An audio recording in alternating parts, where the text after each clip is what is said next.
A márciusi foglalkozásunkon, amit hát már 2 hónapon keresztül mondtam, hogy támadt ez az ötletem, hogy egyszer tartsunk egy ilyet, hogy egy ilyen irodalmi délután. Megmondom őszintén, hogy izgulok, hogy mennyire leszek aktívak, de remélem, hogy mindenki szereti a verseket, aki eljött.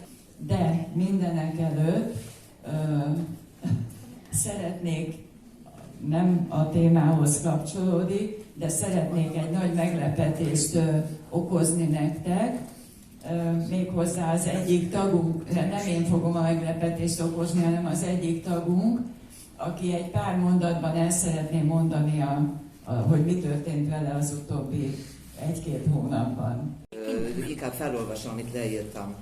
Ennek transzplantált ember a címe, mert hogy meg vagyok műtve, és kicserélték bennem a szerveimet, a májamat és a vesémet kivették, amik tönkrementek már, és új vesét és új májat és új vesét tettek be, amik működnek, mint ahogyan, amikor még élt, működtek a bennem működő szervek, ez nálam is ugyanúgy működnek tovább. Ezért szerintem egy csodát tettek velem. Azt írtam fel, hogy policisztás betegségünket örököltük az öcsémmel együtt, apai ágon örököltük, nagyon sok és különböző méretű jóindulatú akadak vannak minden szervünkön, és életünk során szaporodnak és nőnek folyamatosan. 200-an volt a legtöbb a májamon és a veseimen. 20 éves koromban állapították meg a vesémen, és 2003-ban, amikor bevézetett koponyám, ilyen agyvérzésem volt, akkor állapított meg a májam lévő cisztákat, és azóta rendszeresen járok be orvoshoz. Tehát 20 év óta folytában járok be rendszeresen. Azt írtam le, hogy utána ilyen intenzívosztályra kerültek, hogy 4 napot töltöttem ott, felhozták a telefonomat, viszont előre senkit sem értesítettem, hogy be fogok kerülni a kórházba, csak az öcsémet, senkinek sem mondtam el, és akkor értesítettem mindenkit, hogy ütésen vagyok, jól sikerült, és hát nagyon nagy örömet szereztem nekik, nagyon jó volt velük megbeszélni. Könnyedken kaphatom el a fertőzéseket, ezzel kicsit lecsökkentik ezt az immunrendszermet, hogy egyáltalán betartsák a beteg szerveket. Egy gyógyszert kell beszélni, 12 órát, azt be is tartom, úgyhogy 3 hónapig hetetpercre kell visszamenni vizsgálatra, és utána hál' Istennek nem kell járni a dialízisre, ezt nagyon szerettem, a dialízis kivette belőlem az előnek, és azt hittem ide, hogy most már sokkal több energiám van, mint a műtétem előtt.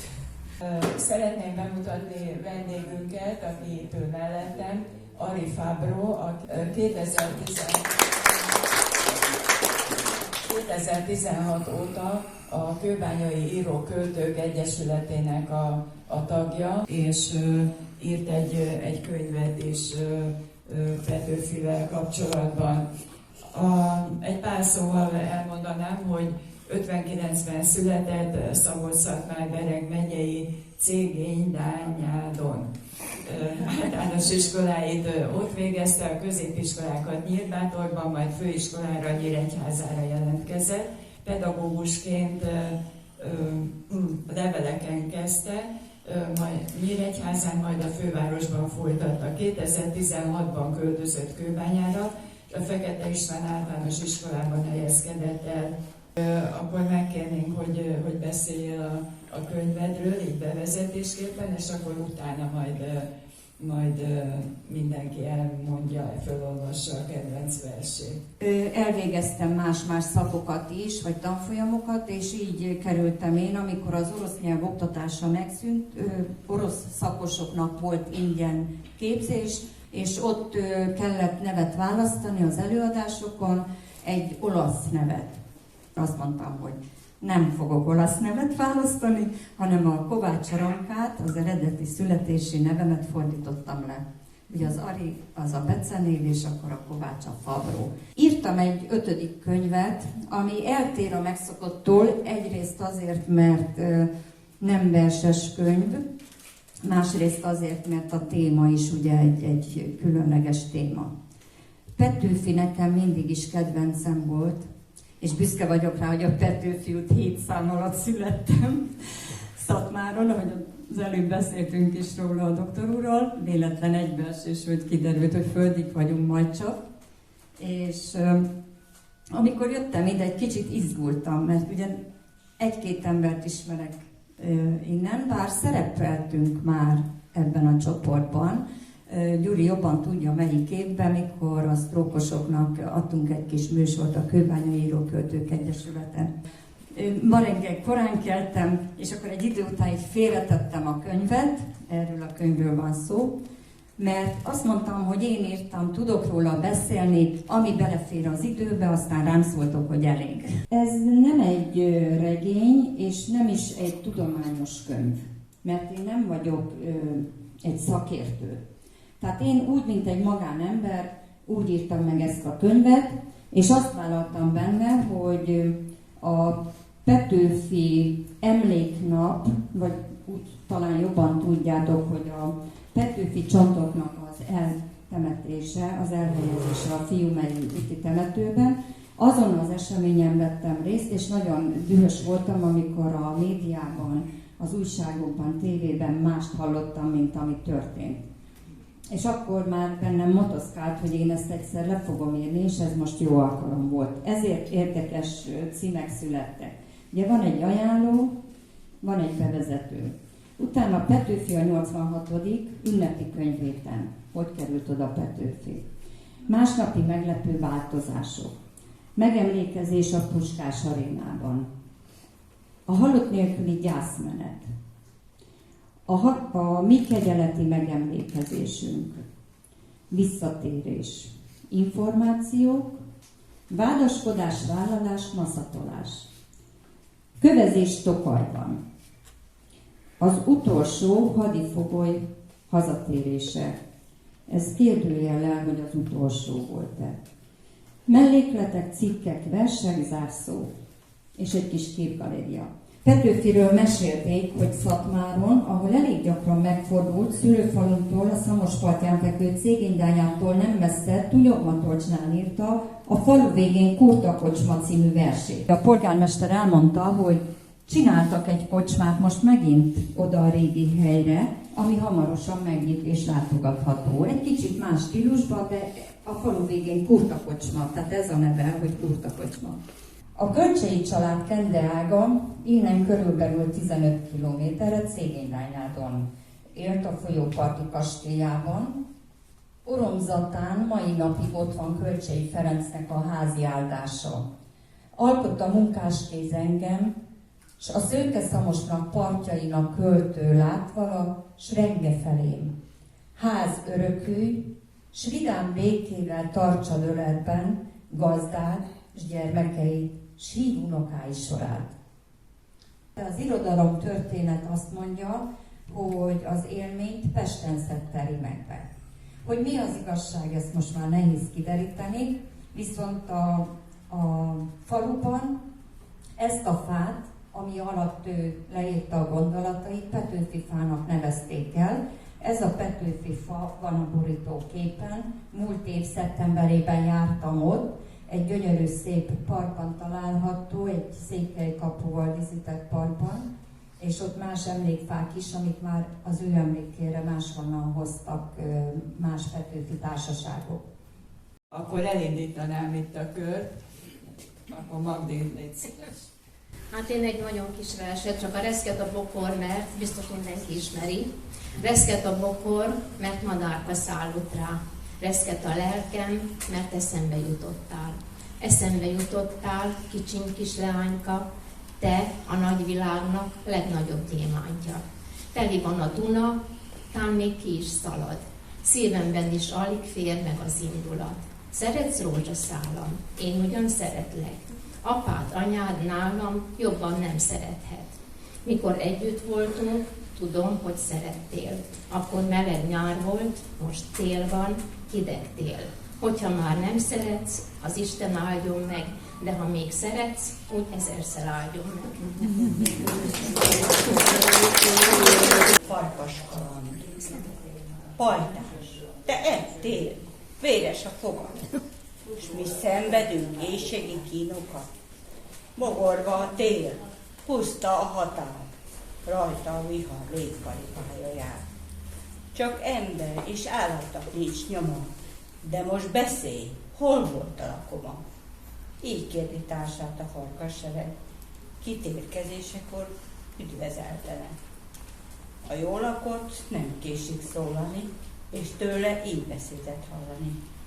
Ott a vikilló, puszta közepen, él a juhász és a felesége benn. A ház mögött terül az ól, honnan juhoknak végetése szól. Elakhoz éjszakának idején 2 utazó suhan, egy úrfi és én. A pásztornél titkon fogafájt az úrfinak, s én éhezén anyáit. Ott sompolgott ő a kunyhó előtt. Jót nem kaptam én, megettem őt. Az anyaságot fogalmazta meg Nadányi Zoltán az Anyu című versével. Ugye először az ember még kicsi, az anyukájához kötődik, aztán mikor anya lehet, akkor a gyerekek a mindenek. És most meg hálát adok amiatt, hogy anyu még mindig köztünk van, hál' Istennek. Nadányi Zoltán, Anyu. Tudok egy varázsszót, ha én azt kimondom, egyszerre elmúlik minden bajom, gondom. Ha kávé keserű, ha máltás savanyú, csak egy szót kiáltok, csak annyit, hogy anyu. Mindjárt porcukor hull kávéba, máltásba, csak egy szóba került, csak egy kiáltásba. Keserűből édes, rosszból csuda jó lesz, sírásból mosolydás, olyan csuda szó lesz. Anyu, anyu, anyu, hangzik este reggel. Jaj, de sok baj is van ilyen kis gyerekkel. Anyu, anyu, anyu, most is kiabálom, most semmi baj nincsen, mégis meg nem állom. Csak látni akarlak, anyu fényes csillag, látni, ahogy jössz, mindig jössz, ha hívlak. Látni sietséged, angyal szerítséged, oda bújni hozzád, megölelni téged.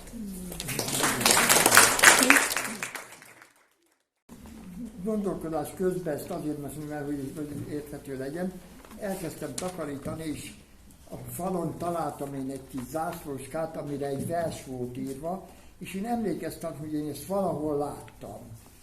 Édesanyám, aki egy egyszerű falusi asszony volt, a háború előtt, mielőtt férjhez ment, egy református kántor tanítónak az özvegyénél dolgozott, ahol több ilyen református énekeskönyv volt, és abban volt ez a vers, amikor halála után a nemzetes asszonynak, a családja anyámnak adta ezt a Bibliával együtt, azt az énekeskönyvet, ebben volt benne. 1920-as évek közepén írták, trianoni békeszerződés után, amikor 1-2 évig az egész országon egy döbbenet volt, és a 2-3 év után, amikor a nemzet kezdett újra magához térni, egy fájói lajkiáltás szakadt végig az egész országon, és több költő és író megírta ezeket az időszakokat, és ott írta ezt a verset egy Sziklai Szerelmű nevű felvidéki hölgy, aminek azt a címet adta, hogy Magyar hiszek egy.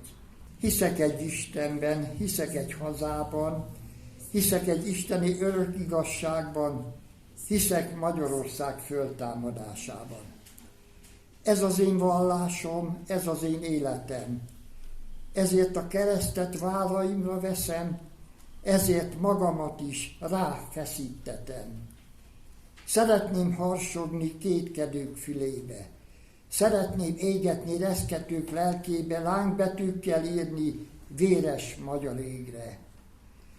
Ez a hit a fegyver, a hatalom és az élet. Ezzel porba zúzod minden ellenséged, ezzel megválthatod minden szenvedésed. Ezt a jelszót hírod lobogót sejmére, ezt ha belevésed kardod pengéjébe, halottak országát feltámasztott véle. Harcos, ki ezt hiszed, csatádot megnyerted, munkás, ki ennek érsz, boldog jövőt veted, asszony, ki tanítod, áldott lesz a neved. Férfi, ki ennek érsz, dicsőséget vettél, polgár, ki ezzel kérsz, új hazát szereztél, magyar, szent hittel mindent visszanyertél. Mert a hit az erő, mert aki hisz győzött, mert az minden halál és kárhozat fölött az életurával szövetséget kötött. Annak nincs többé rém, mitől megijedjen, Annak vas a szíve minden vésszel szemben, minden pokol ellen, mert véle az Isten. Magyar, te most állva, elhagyott veszendő, minden nemzetek közt lent a földön fekvő. Magyar, legyen hited, s tied a jövendő. Magyar, legyen hited és lészen országod. Minden nemzetek között az első, az áldott. Isten, amit néked címeredbe vágott. Szíved is dobogja, szavad is hirdesse, ajkad ezt rebegje, reggel, délben, este, véreddé, hogy váljon az ige, az eszme. Hiszek egy Istenben, hiszek egy hazában, hiszek egy isteni örök igazságban, hiszek Magyarország föltámadásában. Fiúk, nagyon figyeljetek, nehogy így járjatok. Lányok, nekünk meg ez egy jó, ilyen tutiti. Azt mondja, hogy hát megpróbálom énekelni, na. Túl az operencián történt az eset, kis piroska nagymamához igyekezett, nagymamához igyekezett. 100 veszélyt takar a sötét erdőkerek, mit tehetett tudatlan, ártatlan gyerek? Kire a sors ilyen nagy bajt rejjá, uci? Kiútik egy farkas, mondja, adj egy pucit! Pusziért egy gyönyörű új bundát veszek, és egy csinos kis lakást is berendezek. Hát de, összekő, gondolta piros. Összekő, ha nem is csinos, nincs a kis szememre hánya, egye föl, hogy van dohánya, jó leszek. Pucit is adok, jó leszek. De amit kapok, cipőt, ruhát, lakást, étszert és kalapot? Erre farkas előre csak füzetet, sűrű puci közben egyre csak füzetet, addig vett új ruhát, cipőt, lakást, ékszert és kalapot, míg a szegény farkas végül, na, fűbe harapott. Eddig tart a mese, kedves jó publikum, itt a vége, fuss elére, bom, bom, bom.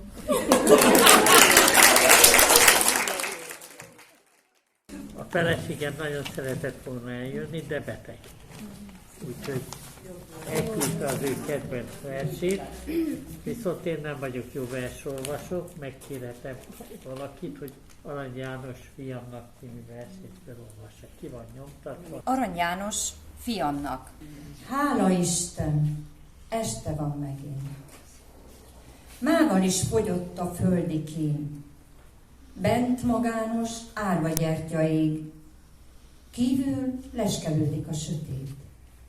Így soká, fiacskám, miért vagy ébren? Vetve ágyat puha melegen, kiskacsóid összetéve szépen, imádkozzál, édes gyermekem. Látod, én szegény költő vagyok. Örökül hát nem sokat hagyok, legfőjebb mocsogtalan nevet, a tömegnél hitvány érdemet. Ártatlan szívet tavasz kertében, a vallást ezért öntözgetem. Kiskacsóid összetéve szépen, imádkozzál, édes gyermekem. Mert szegénynek drága kincs a hit. Tűrni és remélni megtanít, s néki, míg a sír rá nem lehel, mindig tűrni és remélni kell. Ó, ha bennem is, mint egykor, éppen élne a hit, vigaszul nekem. Kiskacsóid összetéve szépen, imádkozzál, édes gyermekem. Majd ha játszótársait közül munkahíj el, úgy lehet korán, s idegennek szolgálsz ez közül, ki talán szeret, de mostohán. Balzsamul a hit malasztja légyen az elrejtett néma könnyeken. Kiskacsóid összetéve szépen, imádkozzál, édes gyermekem. Majd ha látod, érzed a gyomort, melyet a becsület válla hord, megtiporva az erényt, az észt, míg a vétek irigységre kész, s a butának sorsa földi éden, álljon a vallás a mérlegen. Kiskacsóid összetéve szépen, imádkozzál, édes gyermekem. És ha felnövén tapasztalod, hogy apáid földje nem honod, s a bölcsőd, s koporsód közti űr századoknak szolgált mesdjeül, lej vigasztalást e szent igében. Bújdosunk a földi téreken, kiskacsóid összetéve szépen imádkozzál, édes gyermekem. Ó, remélj egy jobb hazát, s benne az erény diadalát, mert különben sorsod és a föld Isten ellen zúgolódni költ. Járj örömmel álmaid egében, útra valód egy csókom legyen. Kiskacsóid összetéve szépen, imádkozzál, édes gyermekem.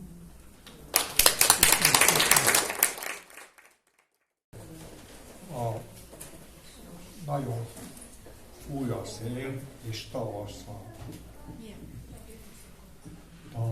Tavaszi szél hízet árad, virágok,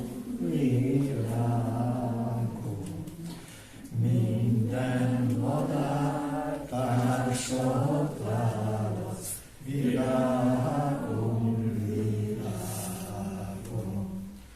hát én immár kik válasszak, virágom, de engemet én kérlek, virágom.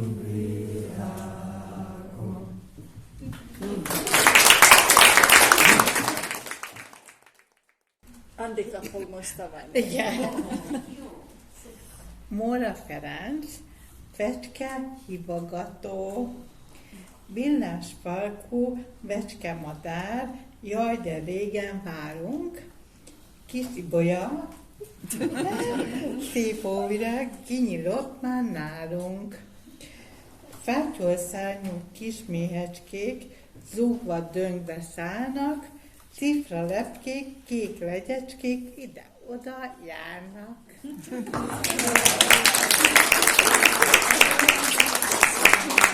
Nem tudod, miért tört rád most a búr.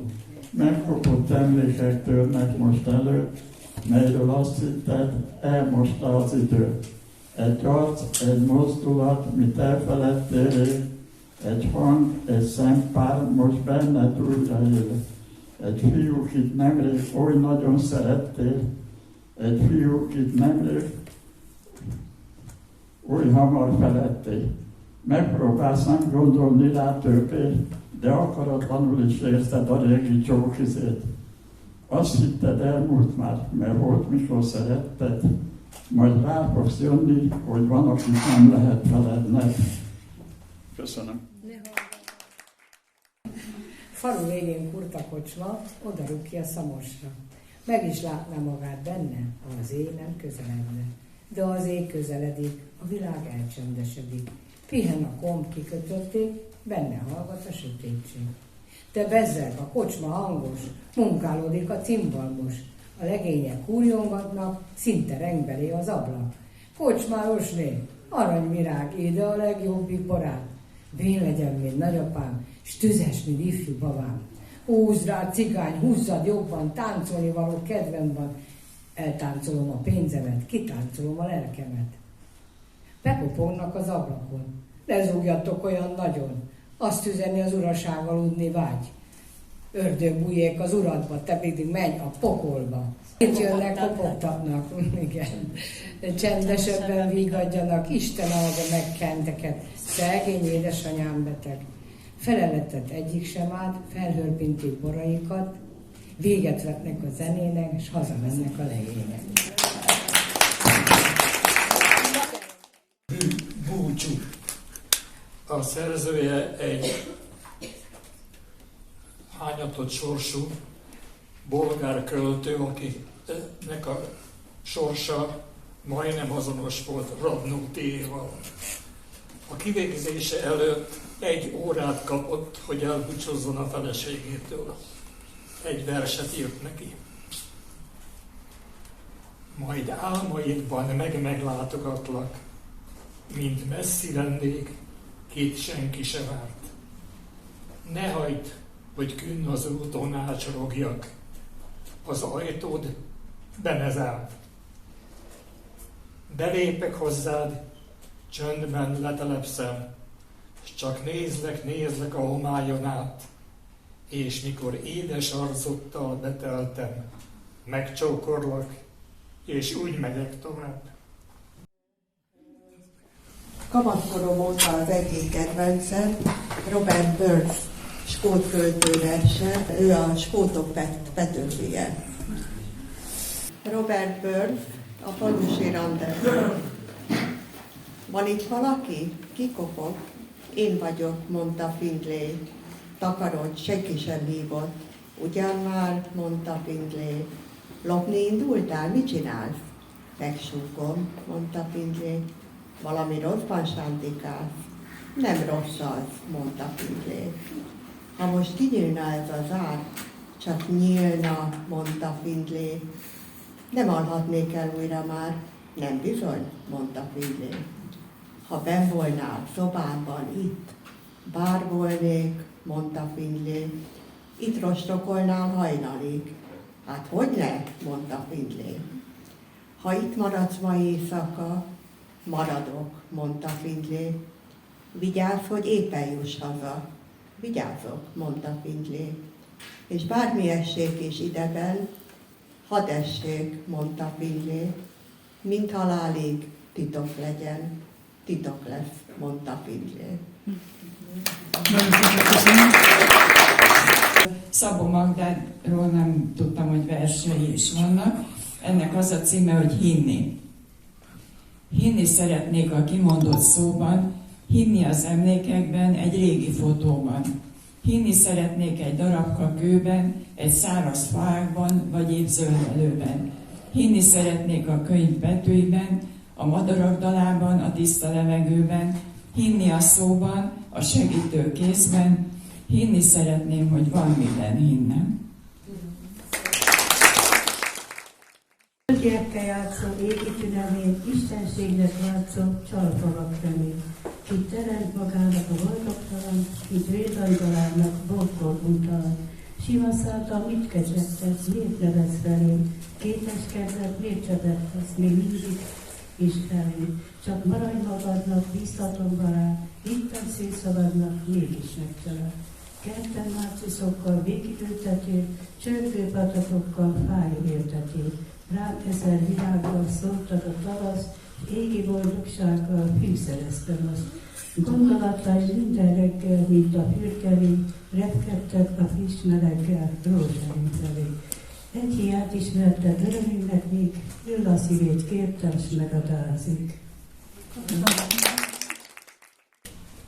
Jó, készültem, hoztam egy vagy 20 darab verset, csak egyet fogok felolvasni, nem akarok megijedni. Szép Ernő, Margaréta. Valami szél most szállni kezdett. Nem érzem én, nem érzik azt a fák, nem érzi azt a végtelen világ. Csak egy pár margaréta reszket. Akkor Baka Istvánnak csak a szavak, ebből csak egy gondolat. Ilyen kiemelek belőle egy gondolatot, ami nekem nagyon-nagyon tetszett. Lélek vagyok, ki testkoloncát hurcolva folyton megbotol, a semmi és a lét közötti küszöbben, és riadtan tévegek a szavak között. Izgultam, hogy mi lesz, hogy lesz, de úgy érzem, hogy mindenki jól érezte magát, és mindenkinek még egyszer köszönöm, hogy ilyen aktívan részt vettetek ebben a mai délutánban.